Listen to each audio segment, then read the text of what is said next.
What's happening, everyone? Welcome back to the channel. Hope that you're having a lovely one out there as we dive into a long song Saturday for a beautiful, beautiful day that it is today. And I mean, it's a beautiful day because it doesn't matter what day it is. As long as you're here, I'm here. We're listening to good music. It's going to be a great day. Let's go ahead and listen to some Thin Lizzy, their album Jailbreak. This is their 6th studio album, released in 1976. A long time ago, we had listened to a little bit of Thin Lizzy, and it's been a while, and I figured let's go ahead and return to the band, give them a listen with this full album review that has been suggested to me by Worst Reviews, David Emery, Ronnie Farnsworth, Patrick McGrath, and Mark Spooner. So thank you guys for the suggestion with the album. There is one song immediately I believe I know, which is going to be The Boys Are Back in Town. Boys are back in town. Ba ba ta ta ta ba ba. That one. Okay. That one I know, as long as it is the same song that I'm thinking of, which I'm sure it is. But otherwise, I don't believe I recognize any other tracks on the album as I'm looking through the track listings. So everything else should be new material. I'm excited to dive into it. I hope that you guys are as well. Before we even get into it, just press the like button, get it out the way. You're going to be here for at least, I don't know, at least an hour probably. I'm going to be here at least for an hour. Just press the like button, get it out the way if it's your first time here. Go ahead and subscribe. Why not? You're here because you're interested, so just press it. Just stick around. Why not? And of course, if you guys want to, you can always follow me in a bunch of different places. You can support the channel over on Patreon for as little as $2 a month, but you don't have to. You just sit back, relax, and enjoy the music. Let the tunes flow over us. Don't know what that means. Let's go ahead. Let's go ahead and start off then with the first track here on the album, which is going to be Jailbreak, the title track. Let's start it off. Getting out of jail. Here we go. Do not pass go. Do not collect $200. Ba-boom. Straight to jail. Somewhere in this town, see me and the boys, we don't like it. Be around with it breaking out.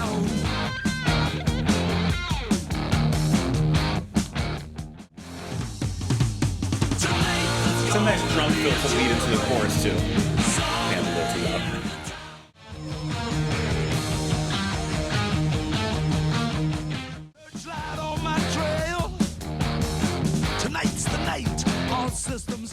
Okay, Jailbreak is that perfect, energetic opener. From the very beginning, it feels like a jailbreak. They just kick you right in the face and jump into it. Prisoners, inmates, all escaping from around, and you ain't got nowhere to go. They say you better not be around. And you're sent to the hills running.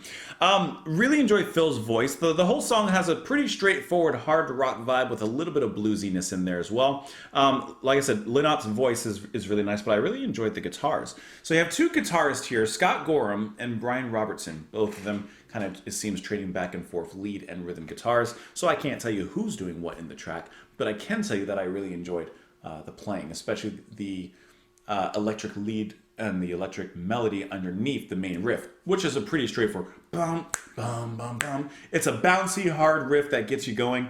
And then what I also really liked was Brian Downey on the drums. Before the chorus, every single time there would be a little bit of a drum fill just to transition, just to send us from the verse into the chorus. And it was just a little brief moment of excitement every time that it would come around. Just to really send us into that high momentum as it moved into the chorus there. And then the solo was nice. I like how the break actually felt like, as they said, a jailbreak. And it really heightened that sense of urgency, especially with the alarm you hear, the sirens, and the music just kind of going off from there. So it's a good intro into the album. Tonight there's gonna be a jailbreak somewhere in this town. See me and the boys, we don't like it. So we're getting up and going down. Hiding low, looking right to left. If you see us coming, I think it's best to move away. Do you hear what I say? From under my breath. Tonight there's gonna be a jailbreak somewhere in the town, so don't be around. Tonight there's gonna be trouble. Some of us won't survive. See the boys and me mean business. Busting out, dead or alive. I can hear the hound dogs on my trail. All hell breaks loose. Alarms and sirens wail. Like the game, if you lose, go to jail. And just like the game, if you are playing the game, you just lost, just so you know. Tonight's gonna be trouble. I'm gonna find myself tonight. It's gonna be trouble. So women, stay with a friend. You know it's safer. So pretty straightforward. You could say, yes, this is about a fictional story about a literal jailbreak, and we're just seeing from that from that specific perspective of someone just escaping a jail. Or this is just me, because I always take the song and the lyrics and I apply it to the band directly. I don't know anything about Thin Lizzy, but perhaps they were feeling stuck in some capacity. Maybe they were feeling stuck with the label and the record company. Maybe they were feeling like they weren't catching any success. And in a sense, this is their jailbreak. This is them getting out of that particular rut that they've been stuck in. I don't know. Once again, I don't know anything about the history of the band, so I can't say. I'm just throwing it out there as a little hypothetical. All right, let's move on. Hold on. Actually, no, not yet. Hold on. There's some information on this particular track here. It says it's one of their most popular songs. Features a dual lead guitar harmony and Brian Robertson's use of wah-wah pedal. Let's see, it's a regular concert closer and a fan favorite. I'm trying to see where the chart position is, though. I don't see anything about it charting anywhere. So even if it did, I don't have that information available. I figured it would because I saw that it was one of their more popular tracks. Okay, let's move on into the next one here, which is Angel from the Coast. Here we go. To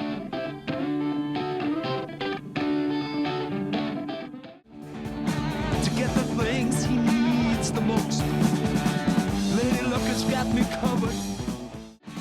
It's a jammy riff. Stay sober. He says it's oh much too hard. It's much too hard. This is a good track. I like this one a lot. That's the track. Okay.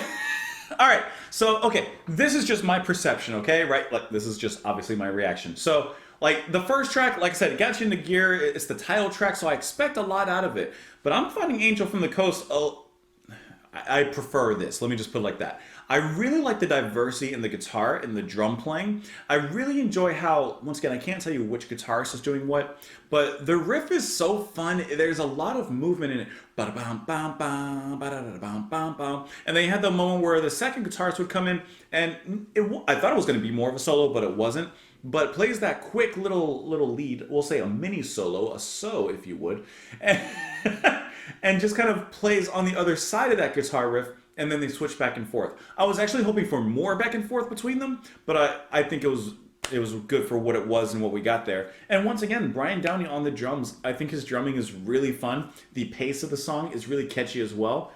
Phil sounds really smooth in here, but still with a certain kind of forwardness. This is a really good track, but I really enjoyed both of their guitar playings in here. Some of their riffs don't like take what I'm saying out of context. You're here with me, stay in the context. But some of the riffing reminded me, just in small ways, of Lifeson from Rush. The Sacred Heart is bleeding, go and tell the Holy Ghost that the drunk is cheating to get the things he needs the most.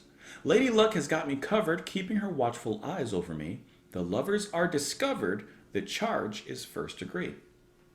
Angel, she's a killer, she's just flown in from the coast, makes the hit, it's a winner, leaves you dead past the post. Is she like a hitman or a hit woman?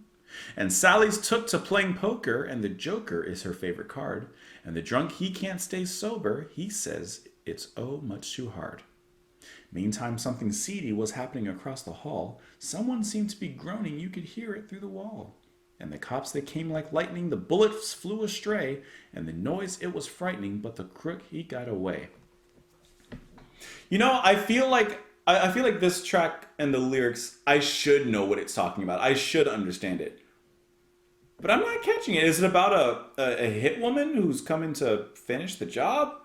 Or there's some religious imagery here in the beginning and with Angel from the Coast. But I'm actually not sure what this one's about. I think I'm missing the point on this one. Yeah, I don't know. There's a story in it, but I just don't know exactly how to reinterpret the story and what's going on. Did like, let's say husband and wife, and the husband was drunk and cheating, gambling, got into some bad elements, and perhaps like the gang, the mob, the mafia is coming to like seek revenge. I don't know. I don't know. But the cops came in the end, and things still didn't work out that well because the crook, he got away. All right, no idea what's going on in that one, but it sounded good. It sounded good, and that's kind of what matters most. Let's go to the next track here, which is going to be, hold on, Running Back. Here we go.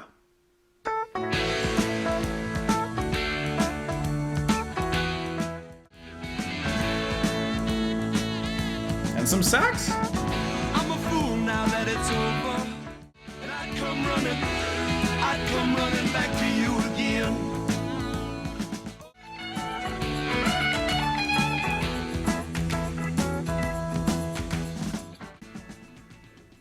I love how Phil's ending it with his singing tra la la la and the la la, like just wordless. It doesn't need words, right? Throughout this song, and the lyrics here are just concrete regret, just the decisions you've made and looking back at them like, man, did I make the right decision in this particular case with the relationship? And he, like he says, running back, trying to run back to her, trying to fix the mistakes. If he said he was sorry, would that have fixed things? Which tells me he didn't say sorry in the first place. So there was some conflict, there was some heat, there was a separation, and now he's trying to run back on his feet to admit his defeats and hopefully make their love complete. Ooh, call me W.B. Yeats. It's written down it would rhyme, but phonetically no. Once again, guitars really nice, especially because we do have a nice solo in there that it gives it some extension, right? It has some breadth, it has some room, and that's kind of like one of the little special treats that when you're listening to like so far like songs like these, you're looking for those breaks, those solos to kind of give it that extra little bit of spice, and here we get it. Now, alongside of those extra bits of spice, we do get that in two different forms. We got saxophone in here. Well, I'm already putting up two. We got saxophone in here, which I don't know who it's played by because I don't see anyone credited. Just a few soft blows, nothing crazy in here, but I do like how it kind of offsets that first part of the guitar solo. And then you also have some keyboards, some organ later coming in, and on that, I do have who's credited with that. That's going to be Tim Hinckley. Now you may ask me, who is Tim Hinckley? Well, I'm gonna answer that because I'm not sure who that is either.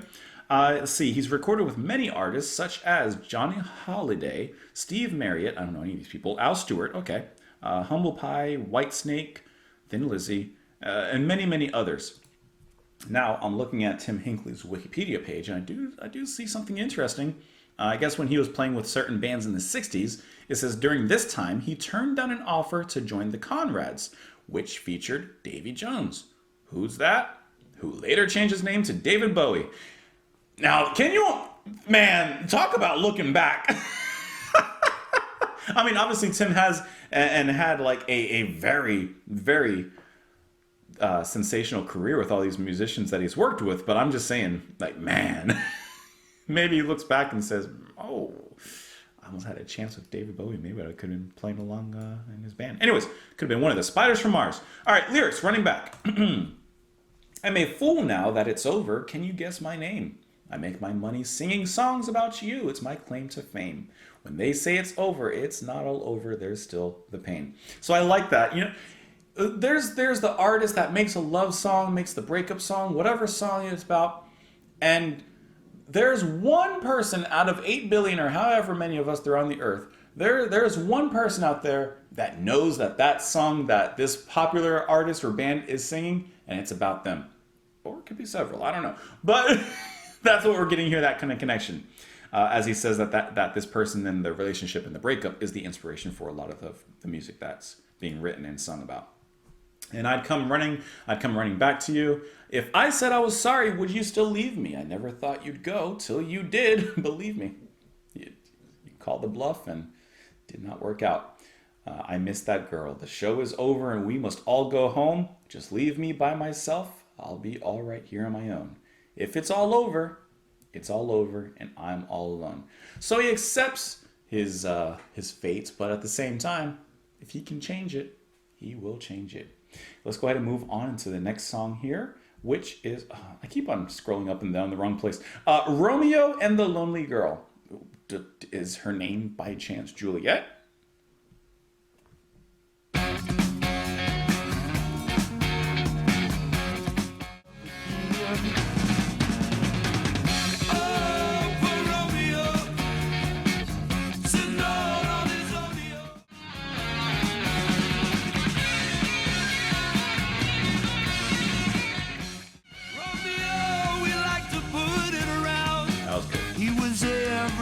best friend. For Romeo. For Romeo.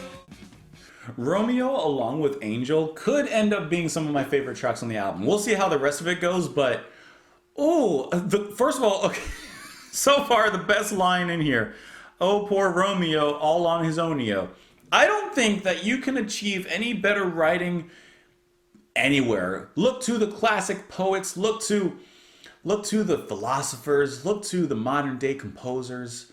You will never find anyone who comes up with a line better than that. There will never be a better line written.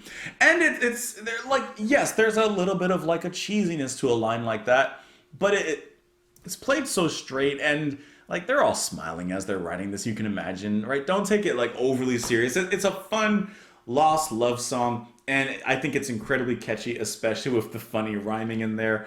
The guitar riffing between Brian and Scott, I think, is just incredibly fun to listen to. There's a nice diversity if you listen to the depth of their guitar playing, in which like you have the main riff that's leading, and then you have some possibly like light electric picking in the back, or it could be acoustic, one or the other.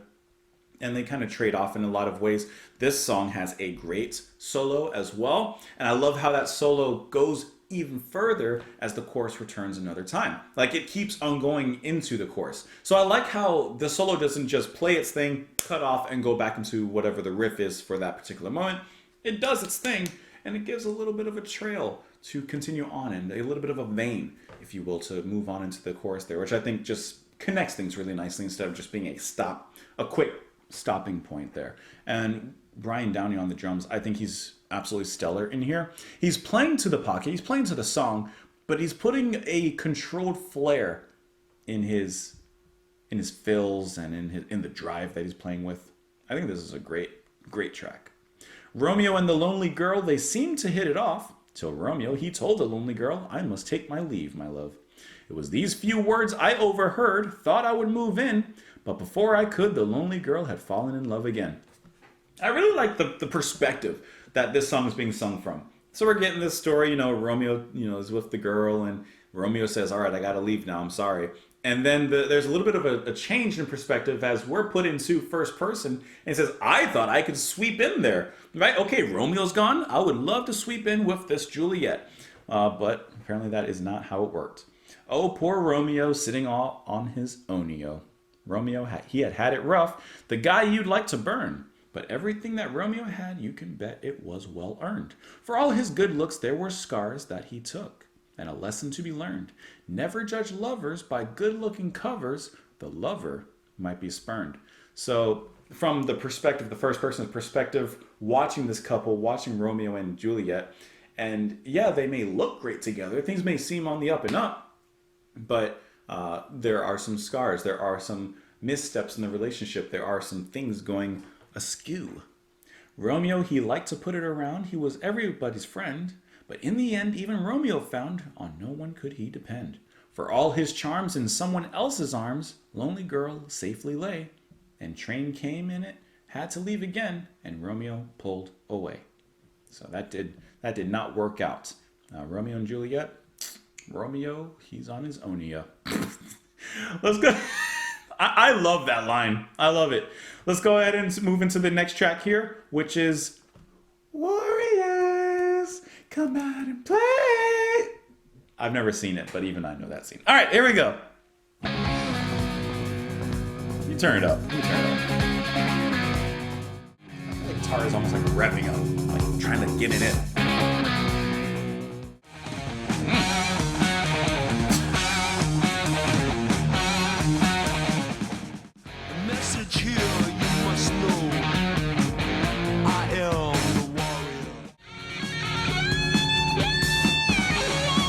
Trippers on the hi-hat. I really like that moment there. Okay, so Warriors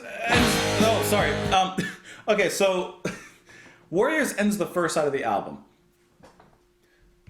That outro was fantastic. I love those long drum rolls, separated only by some big crashes. And then it's back on the drum roll. Crash, back on the drum roll. And the notes even from the guitars, still heavy, no heaviness given up, but there was just a certain little bit of atmosphere in the notes from the guitar at those moments, which I thought was really cool because the riff throughout the whole thing is incredibly like playful. It is heavy. It's almost like this kind of hard rock proto metal kind of sound, like it's very, I don't know, I just think fun and frolicking. It's a frolicky fun riff. And the way that it changes into that little break there, I thought was really, really kind of progressive in a way. And then even before that, the solo, it is just like a shark out of water. Did I say water? Who pronounces water like that? I said water. Anyways, it's like a shark out of water. This is a good album so far. Can I tell you? Can I be honest with you? When Jailbreak started, the actual first track on the album, I liked it, but like I was like, it's kind of predictable to a certain extent. But I've been really, really impressed by every other track so far, like a lot more. This is cool. Because Jailbreak, like I listened to it, I was like, okay, this is what I'm expecting now from the band. It set a certain precedent. And for some reason I didn't expect it to go much past that. But as we've moved further on in the album, it's moving well past my expectations. I am a warrior, I serve the death machine. Losers or conquerors all flash past on my silver screen. Death is no easy answer for those who wish to know. Just ask those who've been before you what fate the future holds. I am a messenger, the message here you must know. I am the warrior, I deliver the fatal blow. So fate will have to wait till time heals the scar. See, my heart is ruled by Venus and my head by Mars. So I like the ending line. My heart is ruled by Venus, like my heart is ruled by love, but then my head is ruled by Mars, not Achilles. The other guy, god of war. What's his name? Starts with an A, not Artemis. Ares, thank you. Okay, thanks, we had a connection. So like his head is filled with like conflict, violence, war in a way, but his heart and what it motivates him is love. I like how he says, he's a warrior, he serves the death machine. Maybe that's what he feels like his nature is, and yet maybe it's not quite as he says. He's led by other forces. Moving on into the second side of the album, which we are being greeted with the song "The Boys Are Back in Town," which, like I said, that one, as long as it keeps on going, as long as it goes the way I expect it to, I should know that one. So let's go ahead and get into it. Here we back it up. Go. This is a kickstart for the second side of the album. You flip it over, come on. They were asking if you were around, how you was, where you could be found.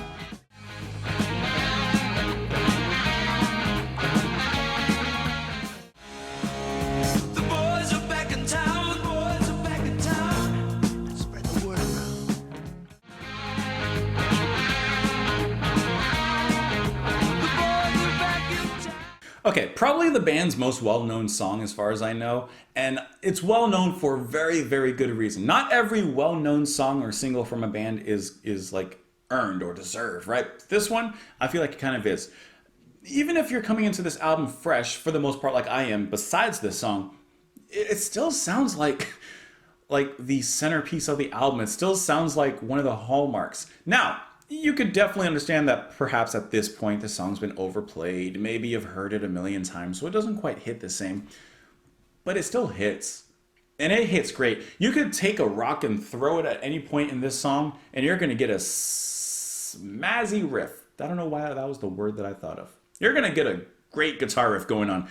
Whether it's the... And then even in the...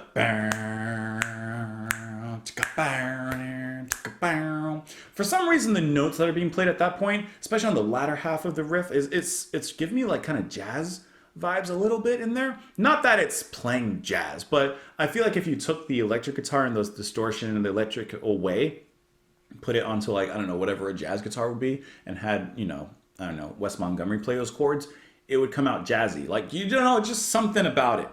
Yeah, take a stone, throw it. Classic riff. Take a stone, throw it. It won't be long. Oh, this part, I forgot about how mellow and atmospheric, but still not giving up the hard rock vibe that particular riff is. It's just, classic solo, great delivery from Phil. He has like this smooth, cool cat kind of vibe. I mean, he mentions cat on there, but like he just like walking down the street, like he just seems so cool. He walks into the bar with the band and like, ooh, like everyone gets shivers. The ladies look up, the men look away. All right, let's get into the lyrics here. And guess who just got back today? Them wild-eyed boys that been away haven't changed, hadn't much to say, but man, I still think them cats are crazy. They were asking if you were around, how you was, where you could be found. Told them you were living downtown, driving all the old men crazy. The old men, or the boys are back in town. So who could the boys be? I think it could be the band. Maybe, this is once again just what I'm throwing out there, hypotheticals.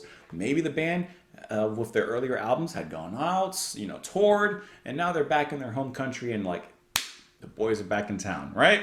You know that chick that used to dance a lot? Every night she'd be on the floor shaking what she's got. Man, when I tell you she was cool, she was red hot. I mean, she was steaming. I like how he keeps on going and just embellishing. And that time over at Johnny's place, well, this chick got up and she slapped Johnny's face. Man, we just fell about the place. If that chick don't want to know, forget her. Spread the word around. We're back in town. Friday night, they'll be dressed to kill down at Dino's Bar and Grill. Drink will flow and blood will spill, and if boys want to fight, you better let them. That jukebox in the quarter. Blasting out my favorite song, the nights are getting warmer. It won't be long till summer comes and the boys are back again. Could be about them, could be about some hooligans running amok in the town causing trouble. Who knows, but one way or another, one thing we do know is that they're hanging out at Dino's and they are for sure back in town. Looking at this one, it says that this place at number 272 in the 2021 edition of 500 Greatest Songs of All Time. It says there's many theories about the inspiration behind the lyrics, and none have been verified. So I guess there is no verifiable information on what the actual inspiration for this track is, but it did chart in a bunch of places here. Let's see. Hold on. I had it. Let's see. It's 63 in the UK. Hold on. Okay. Hold on. I know there's more. I'm seeing a lot of other information, but okay, there's the chart. Number 1 in Ireland, 8 in the UK singles chart, 12 on the US Billboard Hot 100, 8 in the Canada top singles. I know it was there. I just had to keep scrolling. So, anyways, great track. Let's move on into the next one here. Hold on. Let me get you lined up and ready to go. Fight or fall. Not fight or flight. Fight or fall. There is no flight. There's, you know what I mean. Here we go.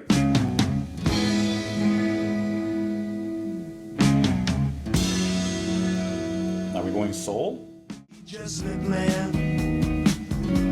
The boy become a man.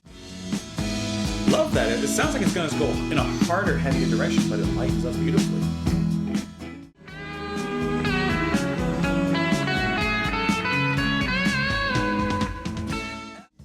Man for man and one for all. No more can we crawl. For some reason, the end of the track was giving me like Marvin Gaye, What's Going On kind of vibes, like in the atmosphere of that album. That's really good, like a call out for some sort of social justice, some sort of reform, some sort of unity. Ouch! Just slam my knuckles together.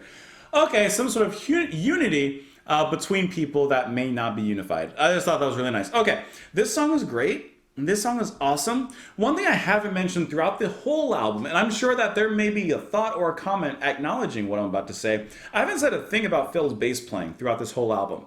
And the reason I haven't mentioned it is because there hasn't really been anything like stand outish to me about it. It's been nice, but nothing that was worth necessarily mentioning. And a lot of times when I do reactions, like I usually will mention and go through things that stand out to me, whether it's guitar playing or bass playing or whatever. But if the instrument itself doesn't stand out to me, I'm probably not going to mention it. You know, and sometimes I do see comments that are like, hey, you didn't say anything about the bass, or you didn't say anything about this. I'm like, it didn't stand out to me. It might have been nice, but, you know, it wasn't what got my interest. In this track, and I forgot to mention in the last, I actually really enjoy Phil's playing. Here in a mellow track like this, which to me has a little bit of soul vibe to it, especially with the guitar and the melody there, you can really feel the bass playing. You can feel how it moves things along. I like some of the higher notes that he brings in as more deeper notes are being played offside with the guitar. And I just think it does stand out very nicely. His singing also stands out very nicely. As I mentioned, I think the song has a little bit more of a soul edge to it, and I think Phil kind of leans into that as he's singing on this one. The guitar playing, gorgeous. I really love the riff and how it starts off with a kind of vibe that, at least for me, it sounds like it's going to get heavy. Ba-ba-bum.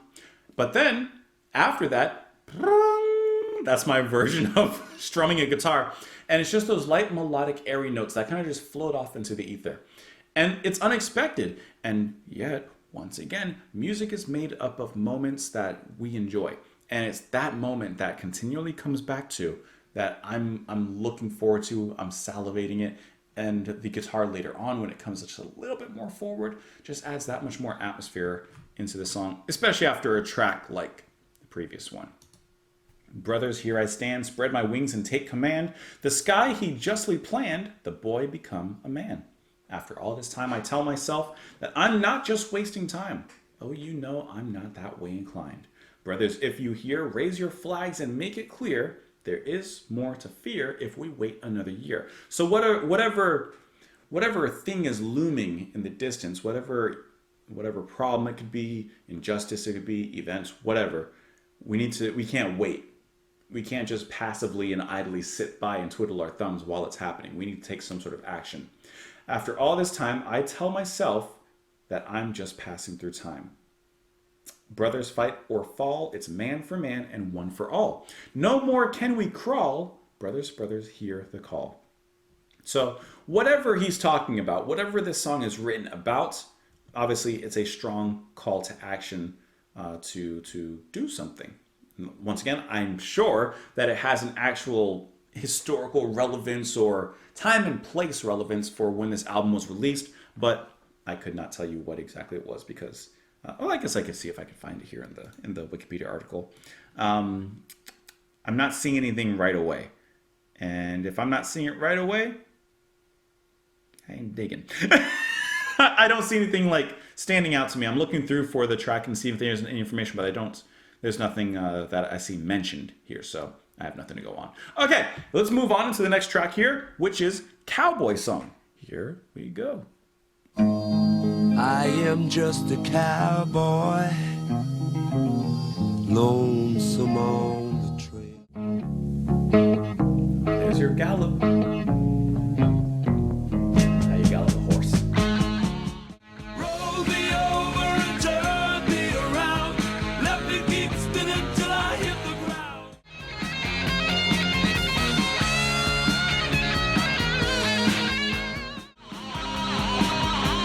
That's definitely a ride the bull kind of solo. They definitely took the title of the song and lived up to the theme because this sounds like a cowboy-esque western country fried southern guitar kind of song without quite going to that far direction. But as he's mentioning everything and he's talking about these westernisms, I mean, you definitely get that feeling in here. I really enjoy the guitar playing, I gotta say, is kind of sensational. All right, so I have a question actually for you guys because I don't know anything about the band, so, I'm just speaking out of turn here. With Scott Gorham and Brian Robertson, are they like when guitarists are listening to this album and listening to songs like this and the previous ones, are they are you guys impressed by the guitar playing, or does this come across like standard? I don't know. I'm not a guitarist. That's out of my realm.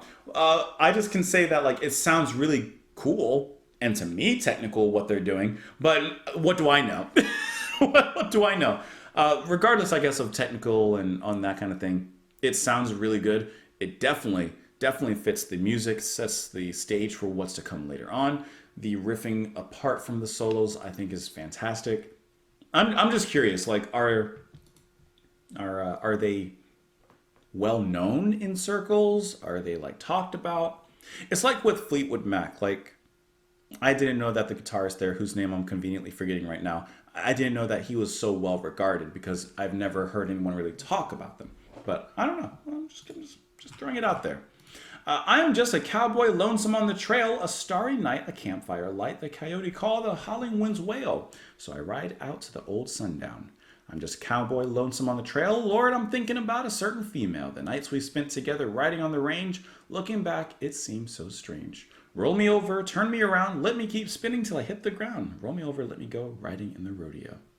I was took in Texas, I did not know her name. Lord, all these southern girls seem the same. Down below the border in a town in Mexico, I got my job busting broncs for the rodeo. It's okay, amigo, just let me go. And then he repeats the lines from there. So he's having an Amarillo by morning flashback to his glory days, which he used to spend with this certain person. And then at one point he kind of gets mixed. He says, is that this person? All southern girls are kind of the same. So maybe he's getting some people mixed up, some events and stuff mixed up in there. But he's looking back on his rodeo days and breaking broncos, as he would say. I'm just, as a side note, I know we're talking about Texas and broncos and I guess bulls and stuff, like bull riding or whatever. I would be kind of scared to get on a horse. I don't know. I would do it, but kind of nervous. All right. Anyways, let's move on into the final track on the album here, which is going to be Emerald. Let's go ahead and pull it up.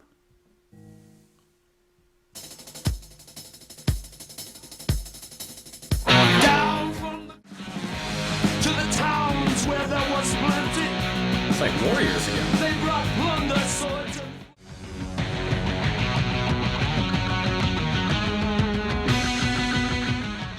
the emerald. Without it, they could not leave.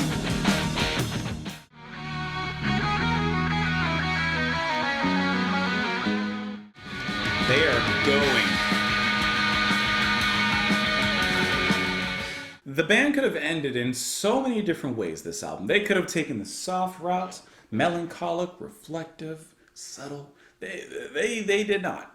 They were about as subtle as a firecracker. That was an explosive ending. The heaviest song on the album at this particular point, and at this point is the end. So it is the heaviest song on the album. They do not hold back.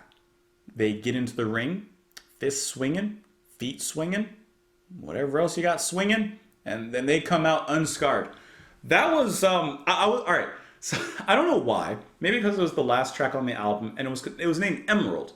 I was just thinking something like soft. I was thinking something like, I don't know, soft acoustic guitar just to kind of send us on our way. Maybe a folky expedition, but nah. There's no folk in here. It's just straight metal in here. Sensational guitar playing, heavy riffs, great vocals, heavy as well. The solos are to die for, like two seagulls on fire grabbing french fries out of pedestrians' hands. I don't know. That's what I thought of the solos. The way that they back and forth converge with one another, trade off their solos, I think is so fun. This is a burner on stage. The drumming is heavy. I like the kind of come down during that heavy riffing, just riding those toms. The album ended in a very, very heavy manner. And I'm assuming with the lyrics, just because they're from Ireland, it's Emerald, maybe this is about fighting for their land or something of that nature. Let's see. Down from the glen came the marching men, with their shields and their swords, to fight the fight they believed to be right, overthrow the overlords to the towns where there was plenty. They brought plunder, swords, and flame. When they left, the town was empty, and children would never play again. From their graves I heard the fallen above the battle cry by that bridge near the border. There were many more to die. Then onward over the mountain, outward towards the sea, they come to claim the emerald. Without it, they could not leave. So I feel like this is possibly some sort of invasive force, maybe a historical reference of sorts towards an invasion in Ireland at some point. I don't know. I'm just kind of assuming that's what's happening there. But either way, the battle that's fought guitar-wise, it was bloody. I don't know who was victorious in it, but it was a bloody song. Let's see. I just saw right now that there is a Wikipedia article for Cowboy Song, which I didn't see before. So really quick, let me just back it up to that one, just to see if there's anything interesting on here. It says that Cowboy Song has been described as one of the band's great songs because it has one of the catchiest, most memorable twin guitar harmony leads ever. Yes, it did. Did it ever peak anywhere, like on any charts or anywhere? I don't see anything. Oh, number 77 on the US, but it did not gain much attention outside of their more popular songs such as Boys Are Back in Town and Jailbreak. So that was Cowboy Song. Okay, excuse me. Now that we've finished album, let's take a quick look back. My favorite songs on here, Boys Are Back in Town. I feel like let's take that and let's set it apart. We all know that that's the shining star in the sky. Let's toss it up there. Let's talk about the other tracks. I'm probably gonna put Romeo and the Lonely Girl top. Let's put Angel from the Coast top.